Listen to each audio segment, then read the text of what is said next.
நமஸ்காரம். நம்ம எல்லாருக்குள்ளேயும் எப்பவுமே 2 பேர் இருக்காங்க. அந்த 2 பேர் தான் நம்மள எப்பவுமே கைட் பண்றாங்க. ஸோ அந்த 2 பேர் யாரு அப்படின்றத நம்ம பார்ப்போம். இப்ப நம்ம முன்னாடி நமக்கு ரொம்ப பிடிச்சமான இனிப்ப ஒரு தட்டுல போட்டு குடுத்துருக்காங்க. அதுல நெறைய இனிப்புகள் இருக்கு. அந்த எல்லா இனிப்பும் எனக்கு ரொம்ப பிடிச்சிருக்கு. என்னோட ஃபேவரைட் ஸ்வீட்ஸ் எல்லாமே. அப்ப என்ன செய்யும் ஒரு ம ஒரு ஒரு மனசுன்னு சொல்ல முடியாது. எனக்குள்ள இருக்கிற அந்த ஒருத்தர் 2 பேர்ல ஒருத்தர் என்ன சொல்லுவாரு, "இத சாப்பிடு" அப்படின்னுவாரு. இன்னொருத்தர் என்ன சொல்லுவாரு, "சாப்பிடாதன்னுவாரு." நீங்க ஃபீல் பண்ணியிருப்பீங்க. டாக்டர் ஸ்வீட் பக்கமே போகாதன்னு சொல்லியிருப்பாங்க. ஸோ, அதனால ஒருத்தர் என்ன பண்ணுவாரு, பார்த்த உடனே, அதெல்லாம் கேட்காம, அதெல்லாம் டாக்டர் சொல்லுவாரு. நான் இப்ப சாப்பிட போறேன். எனக்கு ரொம்ப புடிச்சது. வேணா நான் டேப்லெட் எக்ஸ்ட்ரா போட்டுக்கிறேன். அது இனிமே நான் சாப்பிடல. அப்படின்னு சொல்லிட்டு அந்த ஒருத்தர் சாப்பிடுன்னு சொல்லுவாரு. இன்னும் ஒருத்தர் என்ன பண்ணுவாரு, நீ சாப்பிடாத. டாக்டர் சொல்லியிருக்காருல்ல. உன்னோட ஹெல்த் தான் ஸ்பாயில் ஆக போகுது. ஆரோக்கியம் தான் முக்கியம். இந்த ஆரோக்கியத்துக்கு விலை கொடுத்து நீ சாப்பிடக்கூடாது. இத சாப்பிட்டா உனக்கு தான் பிரச்சனை. இந்த உடம்புக்கு தான் பிரச்சனை. அதனால சாப்பிடாதன்னு சொல்லுவாரு. இவங்க 2 பேரும் நமக்குள்ள இருக்காங்க. இத நம்ம யோகால 2 நேம் கொடுக்கிறோம். ஒண்ணுத்துக்கு பேரு மனசுன்னு பேரு. இன்னொருத்துக்கு பேரு புத்தின்னு பேரு. நம்ம எல்லாருக்குள்ளயும் இந்த மனசுன்னு இருக்கு, புத்தின்னு இருக்கு. இப்ப இவங்க 2 பேருமே எப்பவுமே பேசிட்டே இருப்பாங்க. அப்ப யார் சொல்றத நாம கேட்கிறது? யார் சொல்றத நாம கேட்கிறோமோ, வாழ்க்கை அந்த டைரக்ஷன்ல போகும். இப்ப நெறைய பேர் அடிக்ஷன் சொல்றோம். ஏதோ ஒரு பழக்கத்துக்கு ஆளாயிட்டாங்க. அப்ப இது யார் சொல்றத கேட்டாங்க? இந்த மனசு சொல்றத கேட்டாங்களா? புத்தி சொல்றத கேட்டாங்களா? இல்ல இன்னொருத்தர் ரொம்ப சக்சஸ்ஃபுல்லா இருக்காரு. ரொம்ப ஒரு வ எந்த ஒரு துறையிலயோ, இல்ல வாழ்க்கையிலயோ, வாழ்க்கை நெறியிலயோ ஒரு நல்ல மனிதனா இருக்காரு. அவர் எத கேட்டிருக்காரு? இத நம்ம புரிஞ்சுக்கணும் இல்லையா? ஸோ இந்த மனசு அப்படின்னு இருக்கு இல்லைங்களா? இது ஒரு குழந்தையோட பிஹேவியர் இருக்கும். இந்த மனசுக்கு எதெல்லாம் பிளஷரோ, எதெல்லாம் இன்பமோ அது பின்னாடியே அந்த மனசு போகும். அது யோசிக்காது. இது இதோட விளைவு வேற மாரி இருக்கும்னு யோசிக்காது. எனக்கு எப்படியோ அந்த ஸ்வீட் சாப்பிடணும். எனக்கு அத பண்ணணும். எனக்கு இந்த இடத்துக்கு போணும். அது என்ன நடந்தாலும் பரவால்ல. அப்படின்னு சொல்றது மனசு. அதாவது இம்மீடியேட் சென்சுவல் கிராட்டிஃபிகேஷன் சொல்லுவோம். இந்த சென்ஸ் இருக்கு இல்லையா? இந்த 5 புலன்கள். இந்த புலன்கள் உடனே எனக்கு இன்பம் வேணும்னு சொல்லிட்டு வெயிட் பண்ணாம எனக்கு உடனே வேணும்னு சொல்லி அத அனுபவிக்கிறது தான் மனசுன்றது பேர். ஸோ குழந்தை மாரி. ஒரு குழந்தை சாக்லேட் பார்த்தா, எனக்கு இந்த சாக்லேட் வேணும். நான் சாப்பிட்டே ஆகணும்னு அடம் பிடிக்கும். நீங்க என்ன எடுத்து சொன்னாலும் கேட்காது. இன்னொரு மனசு அம்மா மனசு, ஆர் அப்பா மனசு. இந்த பேரண்ட் மனசுன்னு சொல்லும். பெற்றோர்களோட மனசு மாரி. அது எப்பவுமே எது ரைட், எது தப்புன்னு சொல்லும். ஸோ புத்தின்றது எப்பவுமே எது ரைட், எது தப்புன்னு சொல்லும். நம்ம நம்ம வாழ்க்கை புத்தி சொல்றபடி நடந்ததுன்னா, வாழ்க்கை ரொம்ப மேலோட்டமா ரொம்ப மேல் நோக்கி போகும். வாழ்க்கை மனசு சொல்றபடி நடந்ததுன்னா, எல்லா இன்பமும் கொஞ்ச நாள் அனுபவிப்போம். ஒரு 30, 35 வயசுலயே எல்லாத்துக்கும் ஒரு திகட்டல் ஏற்பட்டு, இந்த உடம்பு ஒத்துழைக்காம போயிடும். இந்த உடம்புக்கு ஒரு லிமிட் இருக்கு. இதுக்கு மேல உடம்பு, மனசு நீங்க தீவிரமா ஒரு செயல்ல செஞ்சு எனக்கு இன்பம் வேணும்னு பார்த்தா, கொஞ்ச நாள் இந்த உடம்பும் கெட்டு போயிடும், மனசும் கெட்டு போயிடும். அதனால இந்த மனஸ், புத்தி எந்த செயல் செய்யும்போதும் நான் தெரியாம செஞ்சுட்டேன்னு ரொம்ப ரேரா தான் இருக்கும். மோஸ்ட் ஆஃப் த டைம் நமக்கு என்ன செய்றோம்னு தெரிஞ்சு தான் பண்ணுவோம். அந்த இம்பல்சிவ் பிஹேவியர் சொல்லுவாங்க தெரியுங்களா? நாம ஏதாவது ஏதாவது யாராவது திட்டிட்டா உடனே நான் திருப்பி திட்டுவேன். இது யார் பண்றான்னா இந்த மனஸ், குழந்தை. குழந்தை பாகம் தான் பண்ணும். அது யோசிக்காது. ஆனா இன்னொரு அந்த பெற்றோர் பாகம், புத்தின்னு சொல்றது கண்டிப்பா யோசிக்கும். அதுதான் நம்ம இன்டெலெக்ட் சொல்லுவோம் இங்கிலீஷ்ல. ஸோ இது யோசிக்கும். வேண்டாம் திருப்பி திட்டாத, இது நல்லதில்ல.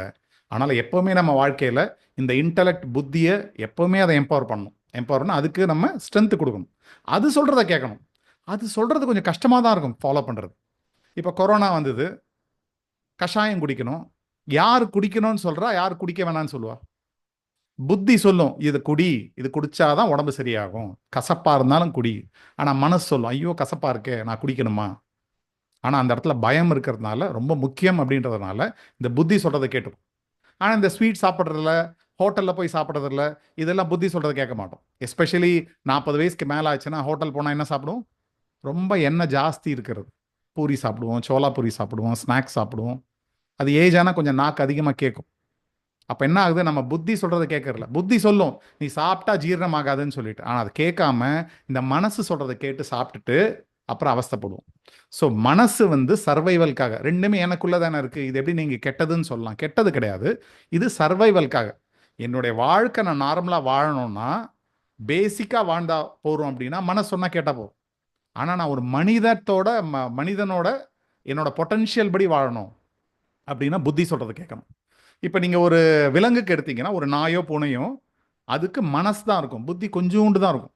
அதால் ரொம்பலாம் பண்ணி பார்க்க முடியாது. அதுக்கெல்லாம் ஈஸியாகவே சாப்பாடு, ஏன் சாப்பாடு எதுன்னு தெரியும். நம்மளை மாதிரி டேஸ்ட்லாம் கிடையாது. மூந்து பார்க்கும், இது எனக்கு சாப்பிடக்கூடியதாக சாப்பிடும், இல்லை அது சாப்பிடக்கூடாததாக சாப்பிடாது. அதுக்கு அது ஒரு மாதிரி ஃபிக்ஸ்டாக ப்ரோக்ராம் பண்ணி வச்சுட்டாங்க. நமக்கு ப்ரோக்ராம் பண்ணாமல் கடவுள் வந்து இங்கே அமுச்சு விட்டுருக்காரு. ப்ரோக்ராம் நாம தான் பண்ணோம். சின்ன வயசுலேருந்து எனக்கு இது பிடிச்சது, இது பிடிக்கலன்னு நம்ம மாற்றி மாற்றி பழக பழக இந்த மனசை என்கரேஜ் பண்ணுறோம். அப்போ மனசு என்ன செய்யும்? எது பிடிக்குதோ அது பின்னாடி போகும், எது பிடிக்கலையோ அதை விட்டு தள்ளி நிற்கும், எனக்கு வேண்டாம் வேண்டாம்னு சொல்லும். ஆனால் புத்தி அப்படி சொல்லாது. உனக்கு பிடிச்சிருந்தாலும் பிடிக்கலனாலும் உனக்கு எது நல்லது, உனக்கு எது கெட்டது, எது நல்லது எது கெட்டதுன்னு ஒரு பெற்றோர் பார்வையிலிருந்து சொல்கிறது புத்தி தான். அதனால் புத்தியை நம்ம கண்டிப்பாக கேட்கணும். நிறைய நேரம் நம்ம சொல்லுவோம், மனசு சரியில்லை எனக்கு, அவன் அப்படி பேசிட்டான், அதனால எனக்கு மனசு சரியில்லை. அவன் பேசிட்டான், எனக்கு மனசு சரியில்லை. எது அங்கே சரியில்லை? மனசு சரியில்லை, அந்த குழந்தையோடது. உடனே அது கோச்சுக்கும். ஆனால் இன்னொரு இடம் சொல்லும், அவன் பேசினா அதில் ஒரு நியாயம் இருந்தது இல்லை, அவன் பேசினது ரைட்டு தானே, உனக்கு பிடிக்கல, உனக்கு ஈகோ ஹர்ட் ஆயிடுச்சு, ஆனால் பேசுனது கரெக்டு தானே. அது யார் சொல்லுவா? புத்தி சொல்லும். ஆனால் தான் அந்த புத்தின்றது டிஸ்கிரிஷனரி கேப்பபிலிட்டி. ஒரு விஷயத்தை பகுத்தறிவுன்னு சொல்லலாம். பிரித்து ஆராய்ஞ்சு எது நல்லது கெட்டதுன்னு சொல்கிறது புத்தி. அதனால தான் கொஞ்சம் நம்ம புத்தி சுவாதீனம் இல்லாதவங்கன்னு சொல்லுவோம். அப்போ என்ன அர்த்தம்? அவங்களால ஒரு நார்மல் மனுஷனா மாதிரி புத்தியை யூஸ் பண்ணி பண்ண முடியாது. அவங்க வேரியஸ் ஒரு ஆக்சிடெண்ட்டில் நடந்திருக்கலாம், வேறு ஏதாவது ட்ராமா நடந்திருக்கலாம், சில பேர் டெம்பரரியாக இருக்கும், சில பேர் பர்மனெண்ட்டாக இருக்கும். ஸோ அவங்க ஹாஸ்பிட்டலில் சேர்ப்பாங்க. அப்போ புத்தி சுவாதீனம் இல்லை அப்படின்னா அந்த புத்தி அவங்களுக்கு சரியாக செயல்படலை. அது நிறையா நாளாக நடக்கும். ஆனால் நம்ம எல்லாருக்கும் புத்தி சுவாதீனம் இல்லை தான் நிறைய பேருக்கு. அப்படின்னா என்ன அர்த்தம்? இன்னும் கிளினிக்கலாக ஆகலை, இன்னும் ஹாஸ்பிட்டல் அட்மிட் பண்ண போகிற அளவுக்கு ஆகலை. ஆனால் நம்ம வாழ்க்கையை வாழறதே நம்மளால் புத்திப்படி வாழ முடியல. ஒரு சின்ன எக்ஸாம்பிள் பார்த்தா, நம்ம காலையில் எழுந்து வாக்கிங் போகணும்னு வைக்கிறோம். ஒரு அலாரம் வைக்கிறேன் நான். அலாரம் யார் வைக்கிறா? நான் வைக்கிறேன். காலையில் 5 மணிக்கு எழுந்து நான் வாக்கிங் போகிறேன்னு சொல்லிட்டு, மறுநாள் காலையில் 5 மணிக்கு அலாரம் கரெக்டாக அடிக்குது. அப்போ வந்து யார் ஸ்னூஸ் பண்ணுறது? இன்னொரு 5 நிமிஷம், இன்னொரு 5 நிமிஷம், இன்னொரு 5 நிமிஷம் ஸ்னூஸ் பண்ணிகிட்டே இருக்கும். அந்த அலாரம் மட்டும் வாய் இருந்ததுன்னா கண்டிப்பாக நம்மளை கேவலமாக திட்டும். ஏன்னா நான் அவனை வைக்க கேட்டேன் அலாரத்தை, நீ தான் நேற்று வச்ச, வைக்கும்போது சந்தோஷமாக சுய புத்தியோட தானே வச்ச, மறுபடியும் நீ காலையில் எதுக்கு நீ அதை வந்து ஸ்னூஸ் பண்ணுற, 5 நிமிஷம் தள்ளி தள்ளி போடுறேன்னு கேட்கும். இப்போ யார் அலாரம் வச்சது, யார் அதை போஸ்ட்போன் பண்ணுறது? அலாரம் வச்சது புத்தி. புத்தி சொல்லுச்சு நாளைக்கு நீ நடந்தா நல்லது, அந்த புத்தி சொல்லிச்சு, நான் கேட்டேன். மறுநாள் தூங்கின உடனே புத்தியோட பவர் கம்மியாயிடுது. என்னோட மனசு அது ஒரு ப்ரோக்ராம் பண்ணது, அது சொல்லுது இன்னும் கொஞ்ச நேரம் தூங்க, இல்லை நாளைக்கு போய்க்கலாம், இன்னைக்கு சண்டே தானே, இன்னைக்கு கூட நல்லா தூங்கிக்கலாம், மண்டேலேருந்து வாக்கிங் போகலாம், ஏதாவது ஒரு காரணம் சொல்லி நம்மளை தூங்க வைக்கும். ஏன்? தூங்கினா தான் இன்பம் கிடைக்குது, எழுந்தா கஷ்டம். அது லாங் டேர்மில் அதுதான் இன்பம், எழுந்து நடந்து போகிறது. ஆனால் இந்த மனசுக்கு அது முக்கியம் இல்லை. எனக்கு உடனடி இன்பம் வேணும், உடனடியாக நான் வந்து சந்தோஷமாக இருக்கணும். அப்போ தூங்கினா தானே சந்தோஷமாக இருப்பேன். அப்போ அதை சொல்கிறது வந்து மனசு. புத்தி கொஞ்சோன்னு சொல்லும், நீ எழுந்துரு, இன்னைக்கு நடந்தால் நடக்கும், என்றைக்கும் டெய்லியும் இதே ரீசன் தான் சொல்கிறேன் அப்படின்னு சொல்லிட்டு. இந்த மாதிரி நீங்கள் ஒவ்வொரு விஷயத்துலையும் இந்த புத்தியும் மனசும் எப்போ பேசுறதுன்னு பார்க்கலாம். எப்போ நீங்கள் புத்தியும் மனசும் பேசுது அப்படின்னு பார்க்குறீங்களோ நமக்கு கிளியராக தெரியும் இது நல்லது இது கெட்டது அப்படின்னு சொல்லிட்டு. So most of the time எப்போவுமே அந்த புத்தி சொல்கிறது கேட்டு நடந்தால் நம்ம வாழ்க்கை மென்மேலும் உயரும். நம்மள மனசு சொல்கிறது கேட்டு நடந்தால் கண்டிப்பாக நல்ல வழியில் போக மாட்டோம் நம்ம. ஸோ இது வந்து நமக்கு கொடுத்த ஒரு பவர்னு சொல்லலாம், இல்லை இதை ஒரு சாபம்னு சொல்லலாம், இதை வரம்னு சொல்லலாம். ஏன்னா இது ஒரு ஃப்ரீடம், இது ரெண்டும் இருக்கணும். எதை வேணால் யூஸ் பண்ணலான்றது ஒரு சாய்ஸ். எனக்கு சாய்ஸ் கடவுள் கொடுத்துருக்காரு. மிருகத்துக்கோ ஒரு பறவைக்கோ ஒரு புழுக்கோ பூச்சிக்கோ இந்த சாய்ஸ் கிடையாது. அவங்களாம் ப்ரோக்ராம் பண்ணிட்டாங்க, ஒரு ரோபோ மாதிரி ஒரே விஷயத்தை தான் பண்ணும்.